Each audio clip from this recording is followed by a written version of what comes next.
उत्तर प्रदेश में एनकाउंटर या half encounter को लेकर के योगी आदित्यनाथ के ऊपर समाजवादी पार्टी के मुखिया अखिलेश यादव सीधे तौर पर प्रहार कर रहे हैं कि यह सरकार डराने की कोशिश कर रही है।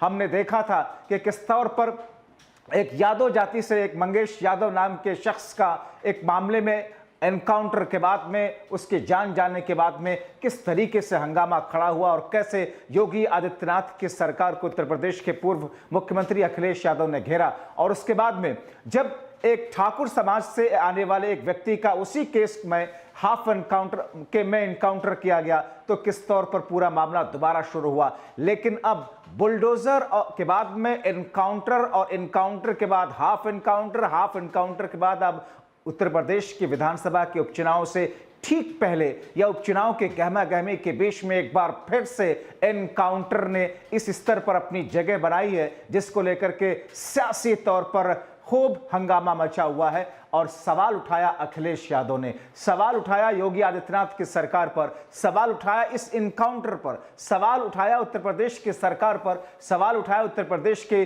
बिगड़ती हुई कानून व्यवस्था को लेकर के। होती है पुलिस वैन होती है कि कई सारे ऐसे मामले में महाराष्ट्र के एनकाउंटर देख लीजिए, कई सारे ऐसे पुलिस की टीमें हैं, आरोपी हथकड़ी में जकड़ा हुआ है और उसके बाद में आरोपी ने हथकड़ी खोली, पुलिस का हथियार छीना, पुलिस के ऊपर फायर कर दिया। यही थ्योरी दिया है इस पूरे मामले में। दरअसल उत्तर प्रदेश की पुलिस ने, उत्तर प्रदेश की इस थ्योरी को लेकर भी सवाल हैं, उस पर भी हम आएंगे। लेकिन उससे पहले क्या कुछ कहा गया उस पूरे मामले को लेकर के, क्योंकि जिन दो लोगों का एनकाउंटर हुआ उसकी बहन, यानी कि जिस घर के सामने से हिंदू समाज के लोगों के ये जुलूस यात्रा निकल रही थी मूर्ति विसर्जन के लिए, मुस्लिम समाज के एक शख्स का जो घर था, जिस घर के ऊपर चढ़ करके राम गोपाल मिश्रा ने इस्लामी धार्मिक झंडे को पहले वहां से गिराया, तोड़ा और उसके बाद वहां पर हिंदू धार्मिक झंडे को लगाया और वहां पर नीचे से जय श्री राम के नारे की गूंज आई। उसके बाद का जो सीक्वेंस दिखता है वीडियो में कि गोली चलती है और वहीं पर राम गोपाल मिश्रा मारा जाता है। राम गोपाल मिश्रा के मारे जाने के बाद में पूरे शहर में दंगा फैल जाता है, लेकिन उस वक्त नहीं, उस दिन नहीं दंगा फैला। शाम 6 बजे के आसपास की घटना है, दंगा रात में नहीं फैला, दंगा अगले दिन फैला, यह फैलाया गया, ऐसे आरोप लगाए जाते रहे हैं इस बीच में। और अगले दिन हजारों की तादाद में 6000 लोगों के आसपास हाथों में लाठी डंडा लेकर के सड़कों पर उतरे शव यात्रा के साथ में, और पुलिस उनको स्कॉट करती हुई, ऐसा लग रहा था कि जैसे किसी दूसरे देश के प्राइम मिनिस्टर अपने लोगों के साथ में चल रहे हों और पुलिस हथियार से लैस लोगों को स्कॉट करती हुई चल रही है। उस वक्त पुलिस ने बिल्कुल रोकने की कोशिश नहीं की, गाड़ियां जलाई गई, शोरूम तोड़े गए, आग लगाई गई, बहुत सारे घरों को जलाया गया, लोग विस्थापित हुए, लोग अपने अपने घरों को छोड़कर बाहर भागे। लेकिन राजनीति जो क्या ना कराए, उत्तर प्रदेश की राजनीति है और उत्तर प्रदेश की राजनीति एक तरीके से एक लेबोरेटरी में तब्दील हो चुकी है, क्योंकि चुनाव जो है इस पर सत्ता पक्ष हो या फिर विपक्ष हो, अपनी अपनी राजनीति की रोटी को सेकने के लिए किस तौर पर लोगों की, आवाम की जिंदगी को खतरे में डाला जाता है। दंगा होता रहा, कानून व्यवस्था पर तमाचे लगाते रहे दंगाई उत्पात मचाने वाले डीएम, वहां के एसपी मौजूद होने के बावजूद भी उनके हाथ से सारी चीजें निकलती रही। और आज वही एसपी आकर के, पुलिस कप्तान आकर के कहती हैं कि साहब हमने तो मार दिया, क्योंकि वो पुलिस के ऊपर फायरिंग करने की कोशिश कर रहा था, क्योंकि उसको तो उसी हथियार की रिकवरी के लिए हम ले गए थे वहां से उठाने के लिए, और उसने उसी हथियार से पुलिस के ऊपर गोली चलाने की कोशिश की और हमने तो बचाव में पुलिस की टीम ने उस पर। बहरहाल वापस आते हैं इस बहराइच के एनकाउंटर पर। बहराइच के एनकाउंटर को लेकर के अखिलेश यादव ने जो सवाल उठाए और अखिलेश यादव के साथ साथ में जिन दो लड़कों का एनकाउंटर किया गया और उसकी बहन ने जो सवाल उठाए, सबसे पहले आप उन्हीं के शब्दों में सुन लीजिए। और ये घटनाएं जो हो रही हैं वो सरकार की नाकामी की वजह से हो रही हैं। सरकार अपनी नाकामी छिपाने के लिए एनकाउंटर कर रही है। एनकाउंटर, नई परिभाषा में हाफ एनकाउंटर और भी कई परिभाषाएं जो सरकार ने बनाई हैं। अगर एनकाउंटर से ही लॉ एंड ऑर्डर बेहतर हो रहा होता तो अभी उत्तर प्रदेश कई आंकड़ों में और प्रदेशों से अच्छा होता। उस दंगे के बाद 14 तारीख को एसटीएफ की टीम मेरे घर पहुंची और वहां केवानागंज पहुंची मेरे ससुराल, और वहां मेरे घर की तलाशी ली। जब वहां कोई नहीं मिला तो वो लोग मेरे पति ओसामा और मेरे देवर शाहिद को लेके चले गए। उसके बाद से उन लोगों का कोई अता पता नहीं चल रहा है। कल 16 तारीख को जो है मुझे गांव से कुछ पता चला कि जो है कल 16 तारीख को गांव से मुझे खबर मिली कि धर्म कांटे के पास से मेरे पापा और मेरे भाइयों को अरेस्ट कर लिया गया है। उनके साथ एक लोग और हैं, 4 लोगों को अरेस्ट किया गया है, लेकिन उनका भी कुछ पता नहीं है। न उनका कहीं कुछ दिखाया जा रहा है, किसी थाने में भी वो नहीं है, न कोई कप्तान कुछ बता रहे हैं, न मीडिया में कुछ पता चल रहा है। हमको डर है कि उनको फर्जी इनकाउंटर दिखा के उनकी हत्या कर दी जाएगी और मेरे पति ओसामा और शाहिद को भी मेरे पति ओसामा और शाहिद की भी हत्या कर दी जाएगी। माननीय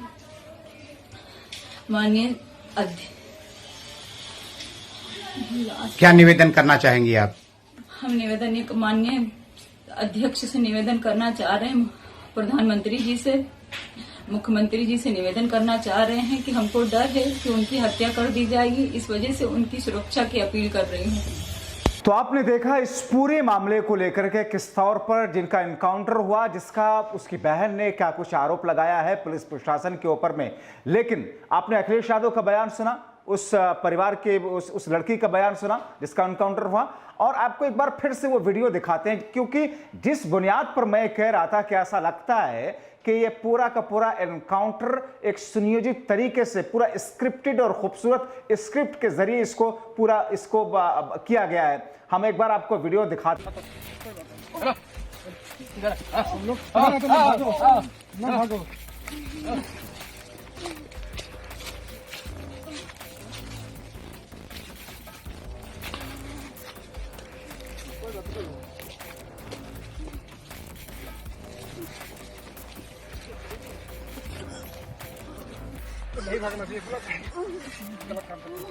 लेकिन इन तमाम चीजों के बीच में सवाल तो हैं, सवाल गंभीर भी हैं, और सवाल अगर इन सवालों का जवाब नहीं ढूंढा गया, इन सवालों के जवाब और उन पर गैर जिम्मेदार लोगों की जवाबदेही नहीं तय की गई, उनके ऊपर कार्रवाइयां नहीं हुई, तो फिर जो आरोप योगी सरकार के ऊपर, पुलिस प्रशासन के ऊपर चिस्पा किए जा रहे हैं, क्यों नहीं ये कहा जाएगा कि आरोप सही हैं? और दरअसल यही हो रहा है, क्योंकि अगर पुलिस प्रशासन की जिम्मेदारी पहले से ही सुनियोजित तरीके से उस रूट पर निकलने को लेकर के, उस मूर्ति विसर्जन के कार्यक्रम के दौरान उस यात्रा को निकलने को लेकर के रही होगी, तो फिर वहां पर सुरक्षा के इंतजाम पहले से क्यों नहीं किए गए? वहां पर जो आसपास के घर हैं, दूसरे समुदाय के लोग हैं, उनसे बातचीत करके, या जो लोग उस कार्यक्रम में शामिल हो रहे हैं उनसे बातचीत करके कि किसी किस्म की हिंसा होनी नहीं चाहिए, शांतिपूर्वक निकले, वीडियोग्राफी उस वक्त की क्यों नहीं की गई?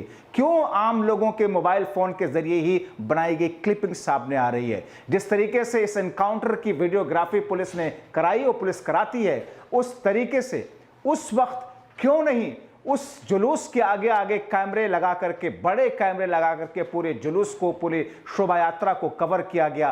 क्यों नहीं लगाया गया वहां पर जो मुस्लिम समुदाय के घर थे, जहां से पत्थरबाजी की शंकाएं थी, क्यों नहीं पहले से वहां पर उस जुलूस के आगे आगे कैमरे फिट किए गए? क्या पुलिस ने जानबूझ करके ऐसा किया? क्या प्रशासन ने जानबूझ करके ऐसा होने दिया?